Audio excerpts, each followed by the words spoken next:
A girl stood frozen, completely speechless, as she watched an armored monster tear through a horde of goblins. This is a story about those who fight against overwhelming and absurd threats. A few days earlier, that same monster had awakened, its body surging with power. It let out a roar full of vitality, but its mood quickly soured when it remembered it didn't have a name. He was once called Yuno, an ordinary human until not long ago. Now he had been turned into a monster, unable to speak the human tongue, and he was certain it was all because of the gene enhancement program he'd been roped into. The surrounding nations were at war, and for someone like him to be recruited was suspicious, to say the least. What's more, it was the year 1872 in the Northern Empire. Unos had joined the experiment when he was just 18, back in the year 1648.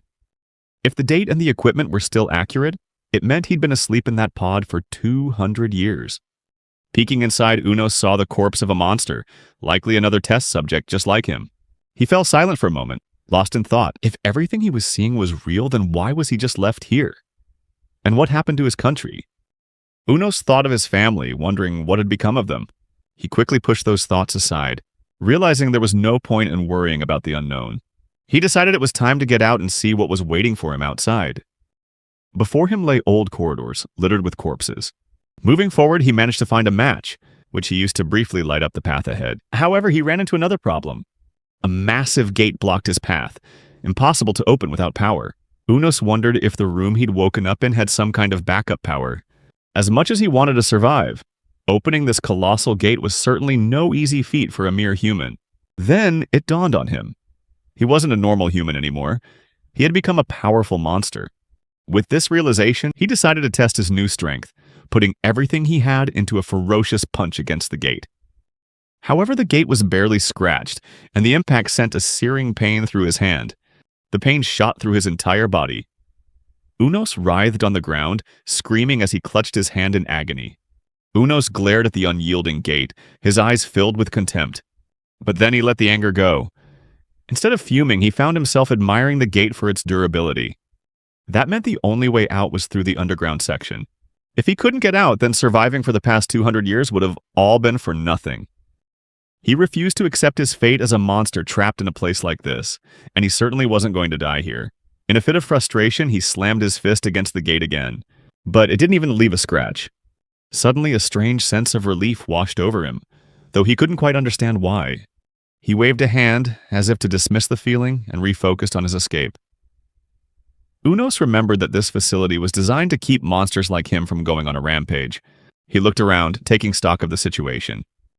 He couldn't destroy the gate, but if that was an exterior wall, there might still be a way out. With steely resolve, Unos decided to rely on his genetically enhanced strength, rather than trying to just brute force his way through. He dug his claws into the seams of the wall and began to pull, prying them open just enough to squeeze his body through. The result was undeniable. The experiments the scientist had performed on him were, it seemed, a success. After testing his strength, he noticed a wall had crumbled and collapsed. The strength from just one of his arms was enough to destroy giant boulders. What's more, he could also climb a 60-meter-high wall without any difficulty. With such unparalleled physical strength, he could feel the immense changes in his body. Finally, he went outside, but still had no idea where he was. He needed to find a high vantage point to survey his surroundings. While he climbed the cliff, he thought about the changes in his body. One of them was the ability to magnify his vision. When he activated this function, he could see everything in clear detail, even zooming in on objects like an artificial eye. He fell silent at what he saw, almost losing all hope. Before him was a vast, dense forest. There had never been a forest this large in the Empire before. At least he didn't think so. A sense of gloom began to take over his mind, as the surrounding landscape seemed to confirm his fears about the fall of his country. Suddenly he felt calm again, just like his earlier reaction. Perhaps suppressing his emotions was another ability he was given to ensure his effectiveness in combat. Although it was convenient in this state, it was also terrifying to know how serious they were about turning people into weapons. He sat on the edge of the cliff.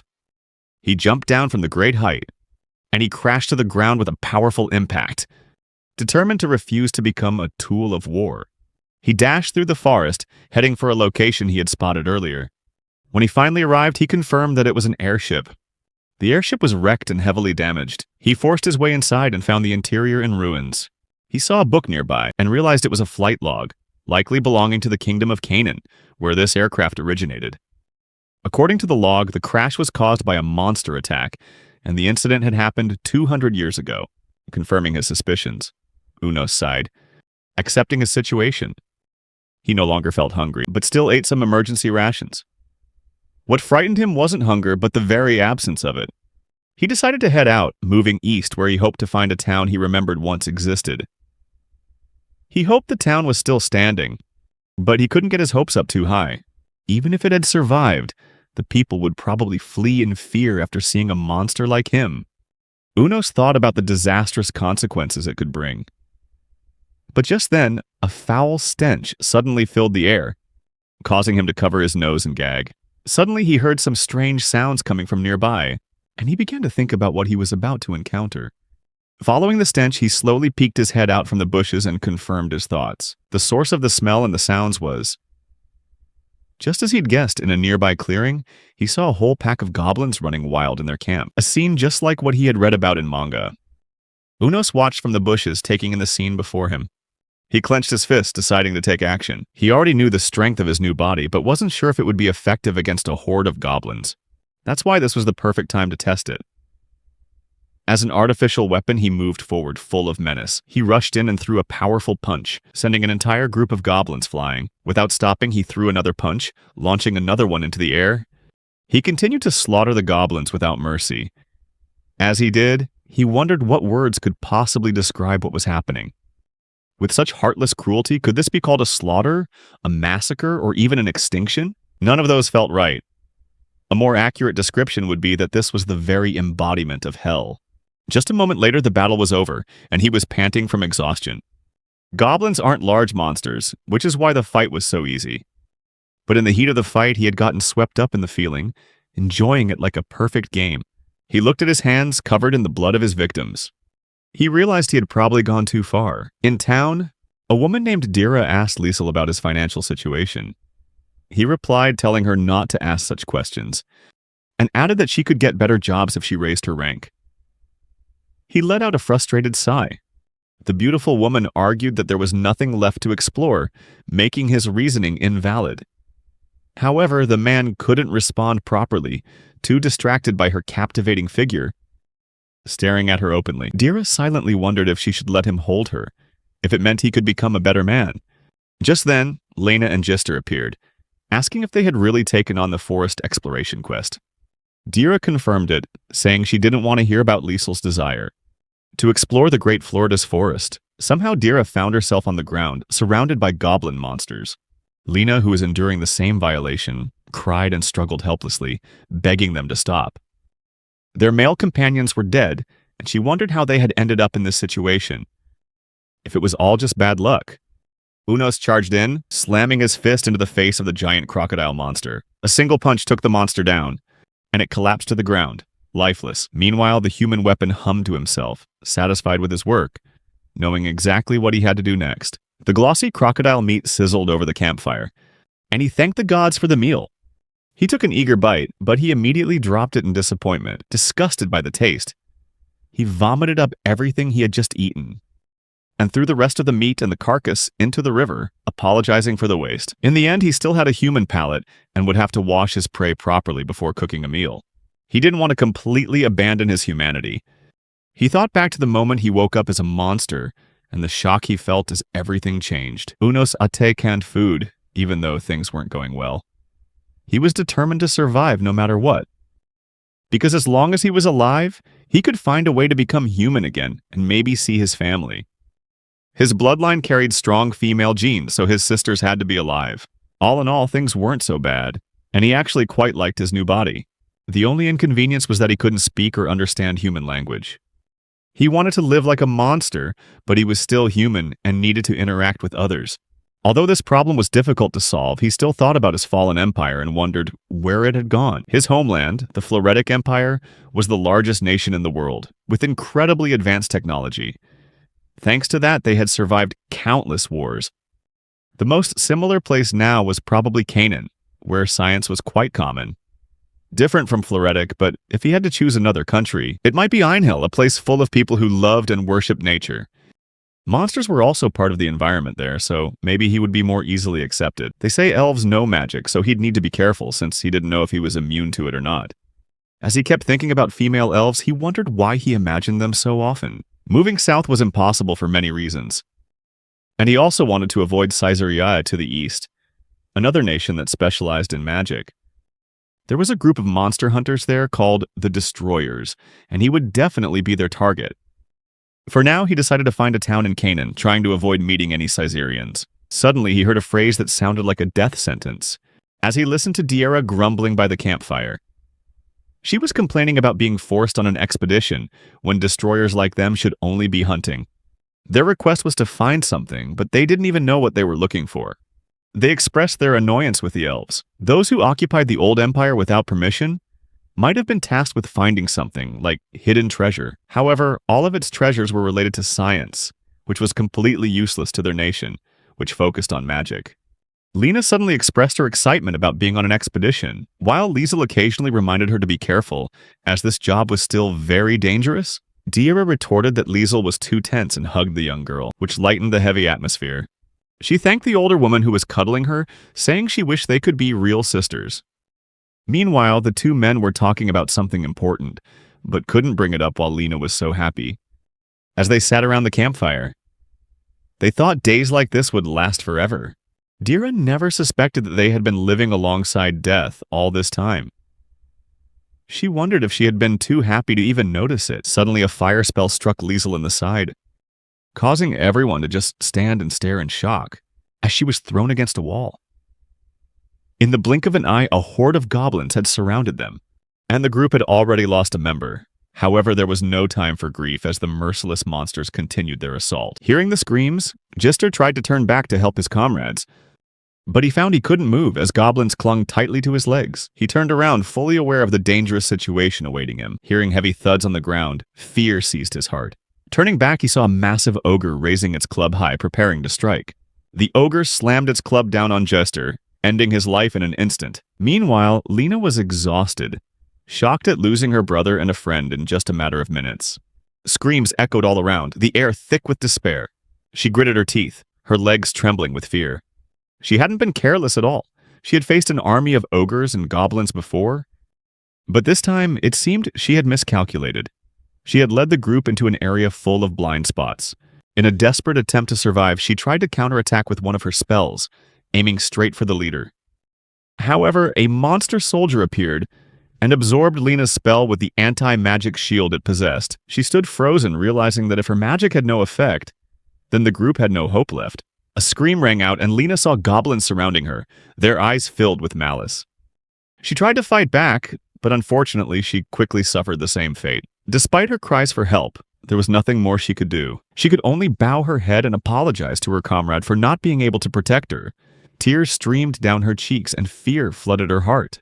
As she was about to give up, with only a sense of bitterness and pain remaining, a loud noise echoed through the area. Everyone stared blankly in that direction. A strange monster appeared. Unos, with a majestic aura that seemed to freeze everything around him. He looked behind him, where the goblins were grumbling about being disturbed and telling him to leave them alone. However, Unos's gaze only rested on Diera. He had come here because the place was filled with the scent of goblins, but he hadn't expected to find humans. Unos assessed the situation and noticed that the other slayers were in danger. Meanwhile, the monsters continued their attack, no longer paying attention to his intrusion. Annoyed, Unos grabbed a goblin and threw it far away, lamenting how it was getting in the way of his fight. Diera couldn't believe her eyes. A monster was saving their lives. Just then, she saw a goblin shaman chanting a spell. After a moment, it launched a fireball aimed directly at Unos. However, she was shocked to see him turn, look at the spellcaster, and stand completely unaffected as he faced the wall. He saw the goblin that had attacked him cowering behind it, terrified. He grabbed its head with one hand and ended its life with a single swift squeeze. Holding Lena, Diera was in disbelief, because the magic their savior had completely ignored was the same spell that had killed Liesel instantly. Finally, the ogre stood up, ready to fight as the leader. It was the first time Unos had seen such a formidable opponent, and he felt pleased. He had grown tired of dealing with low-level monsters all this time. Seizing the opportunity, he decided to use it to test his own strength. The ogre charged forward, swinging its large club, aiming straight for Unos's head. However, the human weapon stood his ground, taking the blow directly. He complained a little about the pain.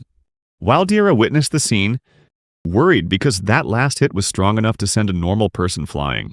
But Unos just scratched his head, utterly disappointed with his opponent's strength. Unos counterattacked, throwing a punch into the ogre's stomach. With just a single blow, he sent it flying into a wall, knocking it unconscious. Both monsters and humans were stunned to see the powerful beast defeated so easily.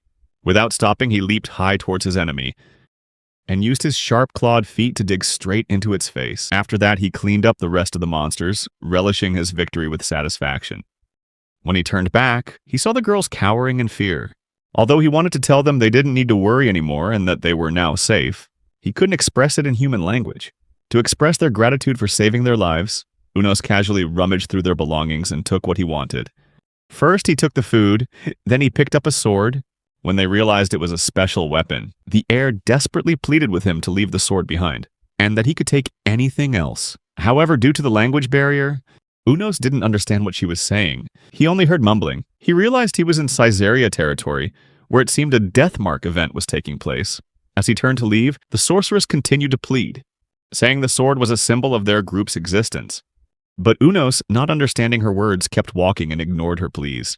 She concluded that a monster will always be a monster. In her rage, she vowed to hunt him down for as long as he kept that sword. Unos heard the fury in her voice and hurried away, not understanding what she was saying. Even though she was his type, he felt it was a shame they would never meet again. Sitting quietly by the campfire, Unos regretted taking the monster hunter's sword. It was a magic sword that allowed its wielder to use special skills, and was a very rare item. Moreover, it could even damage his tough skin. Even so, Unos's wound healed rather quickly. Now, he knew he had destroyed any chance of befriending that talented sorceress. Meanwhile, deep in the forest, Lena asked Dira if she was really going to leave. Sighing heavily, the older woman expressed her determination to retrieve the magic sword. Lena, not wanting her to leave, hugged Dira tightly, certain that she would meet the same fate as her late brother if she acted recklessly. If that happened, the little girl would be all alone. But this didn't mean Dira hadn't considered inviting Lena along. But she didn't want either of them to die like the others. Dira apologized, saying that if fear was Lena's reason for giving up, then the two of them were completely different. As she had sworn to face the armored monster, Unos sneezed by his campfire, wondering if someone was talking bad about him. His new body didn't feel sleepy, and it had been a long time since he last slept. But just because he didn't feel fatigued didn't mean he should skip the chance to rest. He took out a backpack, filled with items he had taken from Dira, and it was nearly overloaded. He decided he needed a bigger backpack. Unos hurried off, dreaming of things he craved, like salt and a hot pot. With those thoughts in mind, he headed toward a town to find what he needed. As dawn broke, he stopped when he finally reached his destination. It was an abandoned town, one that was strangely familiar to him. Looking around, he saw an anti-aircraft cannon that he remembered fondly. These cannons were once the pride of Floridic. The cannons allowed them to fight off airborne monsters, something everyone once admired. However, this went too far and became a diplomatic issue, eventually leading to war. Seeing no high walls or fortifications, he realized this must be an inner town. He found a map, and after deciphering it, he realized he was in the northeastern part of Ailquel. Based on his existing knowledge, Unos identified the nearby towns and now knew exactly where he was. Confident he could find some information here, he began to search. However, a familiar, foul stench suddenly assaulted his nostrils, the smell of goblins. He grumbled, annoyed that he couldn't even search in peace. Frustrated and irritated, he set down his backpack, preparing for what was to come. With resolve, he charged forward. A few goblins were happily playing with a skull, tossing it back and forth, but they abruptly froze when they saw a colossal monster lunging toward them. Before the goblins could even react, Unos had taken down several of them, tearing them to shreds as the others fled in a panic. However, he quickly noticed something strange. Instead of scattering, they were all running in the same direction.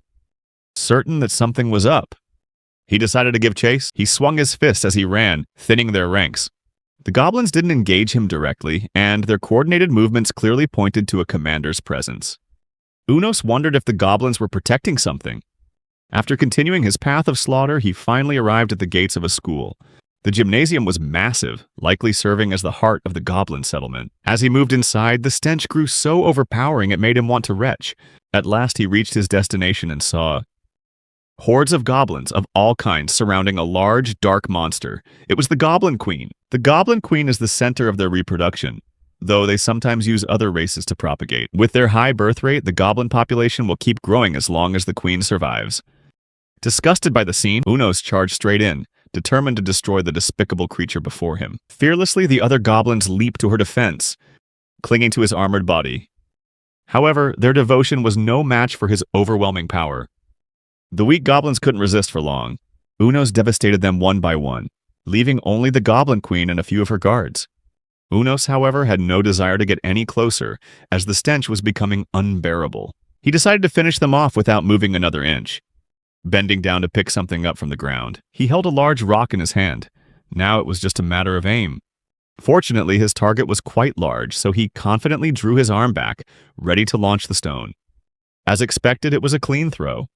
The rock flew true and pierced the Goblin Queen's shoulder.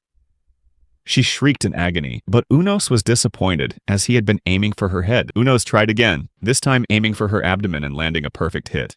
The assault continued, and the monsters were picked off one by one. Soon, he was the only one left standing. Unos completed the extermination and felt a sense of satisfaction, having done a good deed without getting a single scratch. Model. However, disgusted by the stench clinging to his body, he left to find a river. After a quick bath, he returned to his search, clean and revitalized. If this was such a large town, he was certain he'd find something worthwhile. He looked around, his face beaming with joy and hope, as he finally found what he was looking for. Before him was a shopping center. Unos happily skipped about. He enjoyed his time and found a suitable bag, kitchen utensils for his journey, storage items, and even food from the grocery store. Soon enough, he was fully equipped for his travels, looking like nothing less than a mobile town. Others might think he had forgotten about gathering information on the Empire, but he had been carefully searching for anything he could. Touching man-made things for the first time in a long while, he was thrilled. After 2 centuries, many things had deteriorated, but he still managed to discover some information from old magazines and newspapers related to the war his nation had once been a part of. What made him most curious was what happened after May 25, 1667. According to articles from that time, his country's western front had collapsed before the might of Einhell, putting his nation in a perilous situation. The empire decided to play its final trump card. Perhaps because he was a natural imperialist, but that name gave him an ominous feeling, and he wondered if his homeland had truly been destroyed. After a moment of silence, he cut off those thoughts. He was afraid of the truth he didn't want to face. He tried not to think too much about it, but knew that one day he would have to visit the imperial capital to verify what had happened. For now, all he could do was mentally prepare himself for what he might witness tomorrow. He planned to head to Luke Dill, the town bordering Canaan, to see the state of the country. Meanwhile, a man named Orlando confirmed that the Goblin Horde's den was in Luke Dill. As this was a serious matter, his superior, Arngele, requested the team's full strength. Repeating that request, Orlando sighed in exasperation. He couldn't refuse such a humbly worded request and wanted to give his new members a warm-up session. In return, he demanded a hefty reward. This condition was immediately accepted, and as the captain of Senjo, Orlando took on the task of handling the entire matter. Meanwhile, in the forest, a group of goblins were talking and walking, completely unaware of what was lurking within their range. Suddenly from the shadows, Unos appeared, his massive body materializing as if from thin air. With a smiling face, he announced his presence and introduced his mimicry ability. He thought his body would be easily noticed, but the mimicry feature allowed him to stay hidden most of the time. He was just a little annoyed at how silly it was. He swung his arm, snapping a tree and causing it to fall. This human weapon kept forgetting just how powerful his body had become. Even though he didn't feel sleepy, his body had slept soundly yesterday after a long day. It was just like eating. It would be dangerous to feel exhausted during a fight. With his superhuman vision, he saw a castle wall, a clear sign he was in Luke Dill, the border town. To his surprise, he saw a horde of goblins running out of the gate, which made him wonder what was happening and if they were fighting the people of Canaan. He decided to approach stealthily, but he ended up smashing several monsters around him. Although he wasn't detected like the others, the town inside was already devastated. He hid behind a billboard, making full use of his new ability. Based on his reconnaissance of the area, he saw that the famous Canaan Legion was fighting on the ground. With 50 members against 300 goblins and the soldiers were being surrounded. Although the situation looked grim, their commander confidently issued orders, providing clear instructions on how to approach. Unos couldn't understand what he was saying, but he could easily see Orlando's expertise in the way he commanded. The monster noted that the commander's sword technique was somewhat amateurish, even though he was using his abilities very well. As he observed the situation, he wondered if he was being held back by the goblins.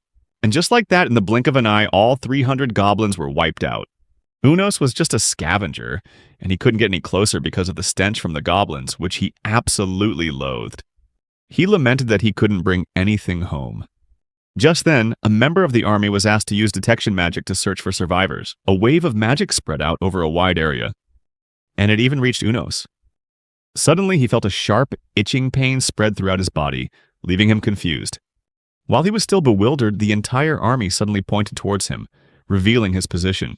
He was surprised to be discovered despite using his mimicry ability, and wondered if detection magic really existed. They immediately informed their captain that the target was trying to flee and received the order to pursue at once. Unos leapt from building to building. Unos quickly dropped back to the ground to make his escape easier. He looked back, wishing they would stop the chase, realizing that they had completely detected him. He had been so intrigued by his new skill that he was unprepared and was caught off guard by these troublesome humans. With the strength in his legs, he should have been able to escape easily. However, they didn't give up. A mage even began to cast a spell. The mage summoned a wall of fire surrounding him. Trapped by this spell, the man was constantly harassed by the relentless magic from behind. A confident voice called out to him. It was Orlando standing there with a scornful smile. He pointed his sword directly at the monster. When Unos saw his face, something inside him snapped. Rage welled up inside him, realizing he was being provoked by a tiny human he could easily tear to shreds. He had wanted to avoid confronting humans, as there was no guarantee they could survive his blows. However, the man before him acted first, recklessly challenging him. He turned towards the leader, who was backing away, feeling the immense power and killing intent weighing down on him. Orlando was surprised. He had expected a normal monster, but now he was forced to face one with power far beyond anything he had ever experienced. His comrade, Annie, stood beside him, remarking that the enemy looked very dangerous, and Orlando himself had to admit that he felt scared. He called out to Arngil, complaining that this was beyond his capabilities. The wise leader told the rookies to fall back, and they obeyed immediately. Unos agreed that it was the right decision so the newcomers wouldn't get caught up in it. The expression on his face changed, becoming grim, as he decided to stop holding back and go all out. He charged. The long-range fighters were ordered to fire, and they quickly shot arrows and cast spells, aiming precisely at the fast-moving target. The attacks all hit their mark perfectly. Not a single arrow or spell missed. However, they were all useless, easily deflected by the furry monster. Orlando couldn't believe his eyes when he saw it was completely unharmed. What's more, it was killing their morale. He ordered the vanguard forward, and 2 knights charged to the front line. They thrust their sharp spears into the enemy's stomach, but the sturdy weapons shattered, unable to pierce its even harder armor. The soldiers were stunned. They had thought the attack would be fatal. Before they could realize what was happening, Unos retaliated. They were no match for him, and Orlando had to fight by himself. The knight was thrown into the wall, and their leader realized the extent of the enemy's cruelty. With his blood boiling, he gripped his sword, ready to step onto the battlefield at Luke Dill himself. Orlando was leading a team of Canaanite warriors on a mission to exterminate the goblins inhabiting the area. Suddenly, they encountered a monster and quickly cornered it. Without hesitation, Orlando charged straight at the monster, his massive broadsword in hand, preparing to swing it down with ferocious power. Unos watched, noting that despite carrying such a heavy weapon, Orlando moved quite nimbly. However, that speed wasn't enough, as Unos easily parried the blow with a gentle wave of his hand. Orlando and his comrades were stunned to see the monster block the sword with its bare hand. This made Orlando, the captain, realize the situation was more difficult than he'd thought. He began to worry that the whole team's morale would be affected. Facing the fearsome monster, Orlando silently contemplated his next move. Just then, Annie suddenly moved forward past her captain, trying to attack the monster by herself. For a moment, Unos was distracted by the beauty of his new attacker. However, he still raised his hand, preparing to strike at her. Annie was faster than Unos had expected. She gracefully dodged his swing, then pulled out a crossbow, aiming it straight at his face. Unos was taken aback, while her comrades watched with bated breath. believing Annie had a chance to hit him at point-blank range, but their expressions quickly turned to horror when they saw the monster catch the arrow with its mouth. Unos looked down at Annie, who was now cowering helplessly at his feet, and he slowly reached out to grab her. Orlando watched in horror, seeing that Annie was too close to escape. Unos grabbed her with one hand, lifting her up as easily as if she were a toy. He seemed delighted to be touching a woman, and he then decided to throw her away. However, Annie skillfully slipped from his grasp by sliding out of her clothes. The monster was momentarily distracted by the sight of her body. Orlando realized Annie had created an opportunity for the team and immediately ordered everyone to attack. They all charged at Unos, but he wasn't worried at all, as he knew they couldn't hurt him. In fact, he even felt generous after having touched Annie, so he simply blocked their attacks and knocked the soldiers back with just enough force not to kill them. Orlando raised his sword and tried to strike the monster once more, but the result was the same. Unos blocked the blade with his hand, and he easily deflected the attack. The captain was horrified to realize his attacks were completely ineffective, and in a panic he yelled out when he saw Annie. Annie was still crouching at the monster's feet, drawing a small blade with the intent to strike. It turned out that what she had drawn wasn't an ordinary weapon, but a small magic sword with a curved blade. Relying on her agility, she got in close and launched a direct strike into the monster's torso, creating a large gash. She looked at the wound with a mix of satisfaction and relief, but her expression quickly twisted into horror as she watched the wound instantly heal over as if nothing had happened. Orlando saw that even a powerful strike from a magic sword was useless against the monster, and he came to the conclusion that they had absolutely no chance of defeating it. Orlando decided to change tactics, focusing on helping as many people escape as possible. He realized that to achieve this, he would have to act as a decoy. However, he wondered how long he could last in a one-on-one fight against such a fearsome opponent. To everyone's surprise, Unos raised its finger and pointed directly at Orlando. Captain Orlando interpreted the gesture as an offer from the monster.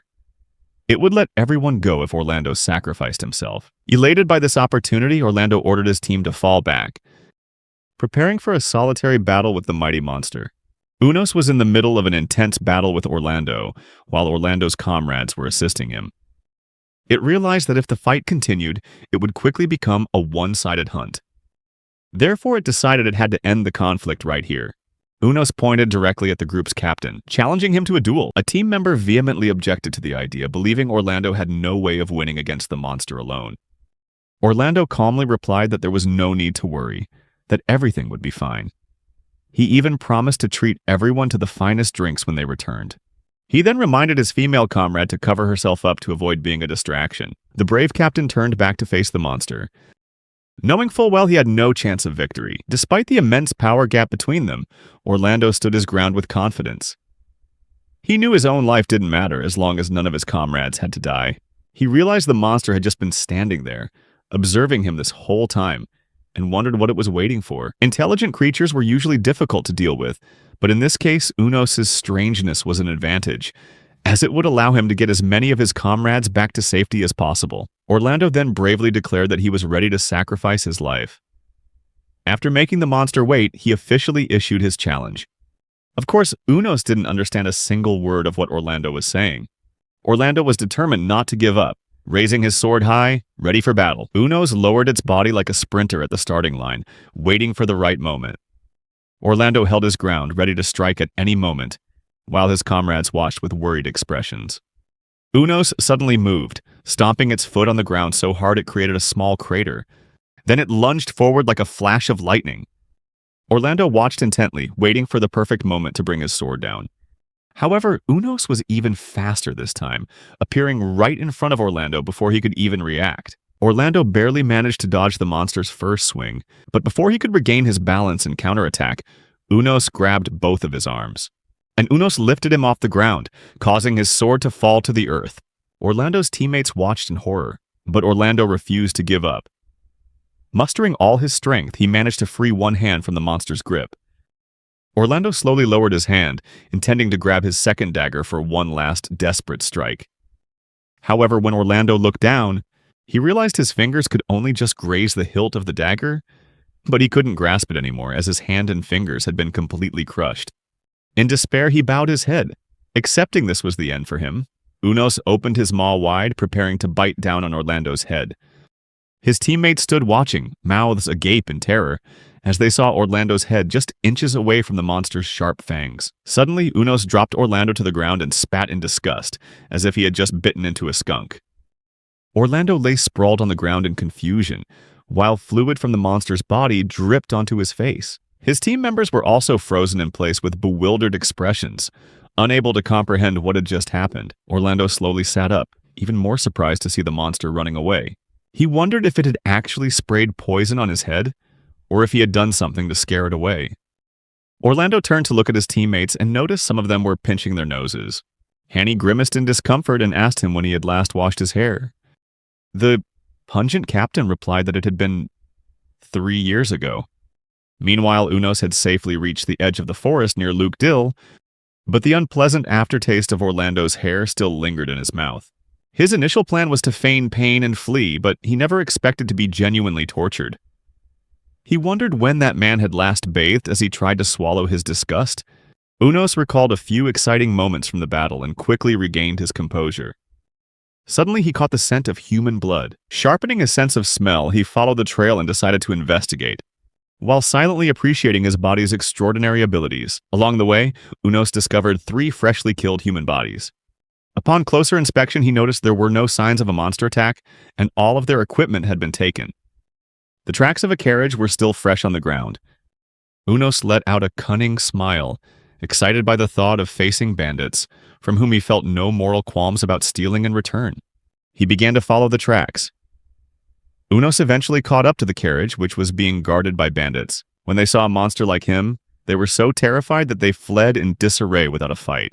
He approached the carriage, thinking that whatever was inside couldn't be too valuable if the bandits gave up so easily. When he looked inside, Unos saw 5 beautiful women cowering in fear. In his eyes, they were so beautiful they practically glowed. Based on his observations, he concluded that they were about to be sold. Although he felt a sense of calm at this sight, Unos realized he had a greater need for daily necessities. An idea struck him, and he decided to follow the bandits' trail to find their hideout. Before leaving, Unos took one last long look at the girls, as if to preserve their beauty in his memory. Then he used his keen sense of smell to follow the bandits' trail, beginning the hunt. Unos thought about how incredible his senses had become after the Empire's experiments on his body. Yet he was still filled with anger because they had stripped him of his ability to communicate and live like a normal human, including the chance to be with a woman. As he continued to follow the trail, he discovered a backpack hidden in the bushes and a cave where the faint scent of bandits lingered. Using his camouflage ability, Unos silently entered the cave and observed his surroundings. Going deeper inside, he discovered prison bars. With every step, he saw not only skeletons, but also 2 emaciated bodies, an adult woman and a child, both severely malnourished. Unos's fists clenched in rage. He thought that the person behind this operation was unforgivable. Just then, he heard the weeping of a bandit, who was begging his leader for forgiveness for losing the carriage of women. Unos also heard the leader shouting at his subordinate for the recent failure. He was intrigued to find that he could perfectly understand the leader's language. This led him to theorize that the leader might come from the same homeland as him. From this, Unos deduced that he might be dealing with a nationwide criminal organization. The thought of the massive loot he could plunder from them filled him with excitement. When the shouting from the other room suddenly stopped, Unos realized the leader had likely taken care of several of his subordinates. This was the perfect opportunity for him to strike. Not wanting to waste time opening the door and risk getting stuck, Unos punched straight through the door, creating a large hole to step through. Unos was surprised to see the leader was a monster with a human upper body but a spider's lower body. The leader was equally astonished to see Unos and quickly grew angry upon realizing he was the one who had stopped his men from kidnapping the girls. What shocked Unos more than his opponent's appearance was that he spoke the language of Forletos. Instantly, Unos understood that the enemy before him was also an experimental soldier, just like him. Meanwhile, Orlando was summoned to Arngale's office. The man sitting in the chair questioned him about the last time he had bathed. Orlando replied that it had been a long time. While silently thinking about how his own soldiers always complained about his stench, he began to recount his recent mission and report the bad news, that his army had discovered a new type of monster. Orlando spoke of the monster with a sense of admiration as he told Arngale that no matter how many soldiers they deployed or how powerful their attacks were, they couldn't even touch it. He described the monster as being the size of an ogre-carrying boat, with a humanoid shape, a gray body, and a tail. Recalling the battle, Orlando told Arngale that the monster had surpassed all their weapons and magic. He described its invulnerable body, incredible agility, and sharp intellect, all said with a look of utter defeat on his face. Orlando could only laugh bitterly, saying how ridiculous the experience was. He told his superior he couldn't even land a single hit on the monster with his sword. He really didn't know how to deal with such an enemy, but the minimum requirement would be a high-quality sword and a high-ranking mage for support. Orlando admitted that if the Shadow Knight squad were to face this monster, they would just be overwhelmed and utterly annihilated. Arngale listened to the story, finding it so bizarre he didn't know how to report it to his superiors.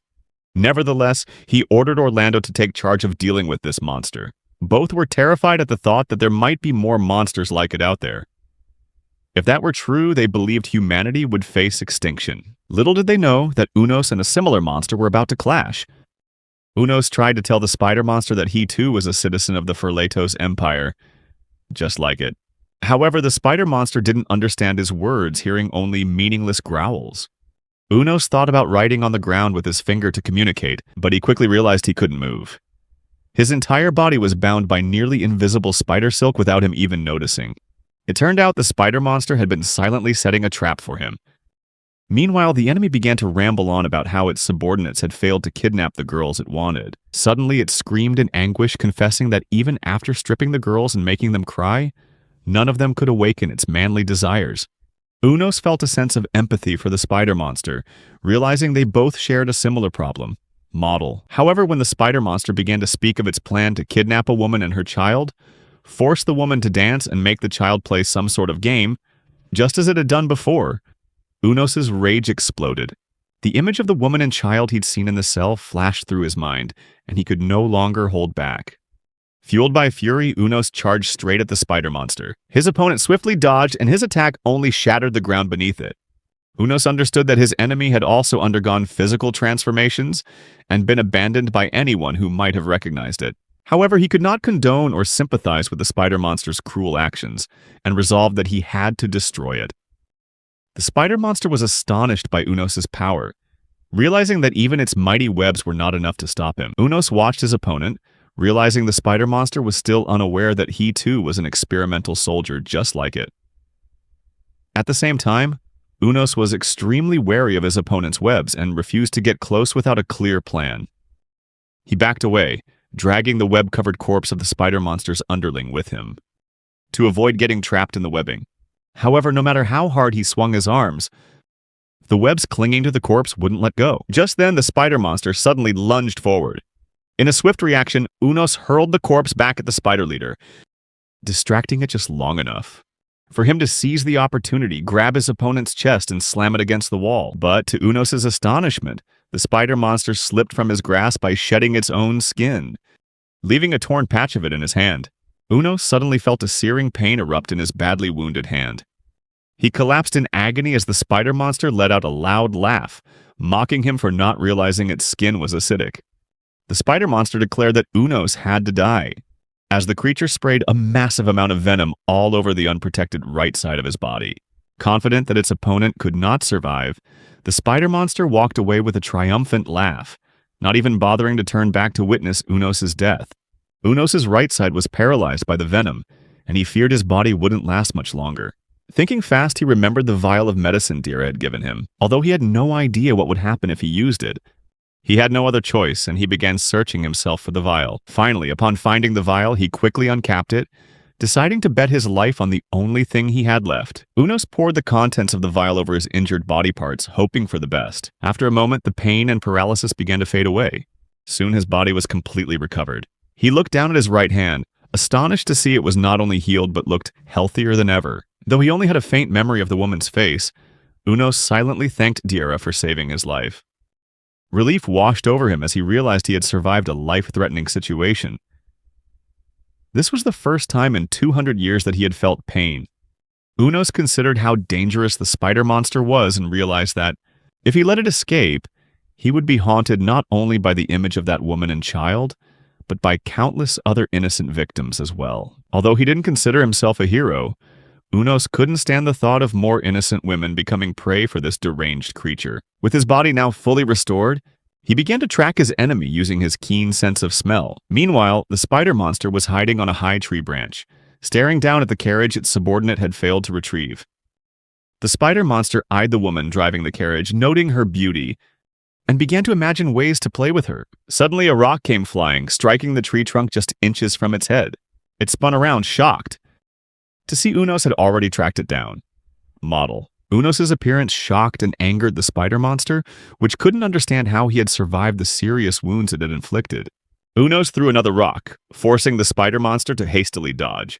Unos's intervention frustrated the monster as it realized the carriage was slowly escaping its grasp. The spider monster's anger grew as it noticed Unos remained wary of its webs and kept his distance, never getting close enough to be caught. It turned out Unos was intentionally making his enemy wary of his precise rock-throwing skills.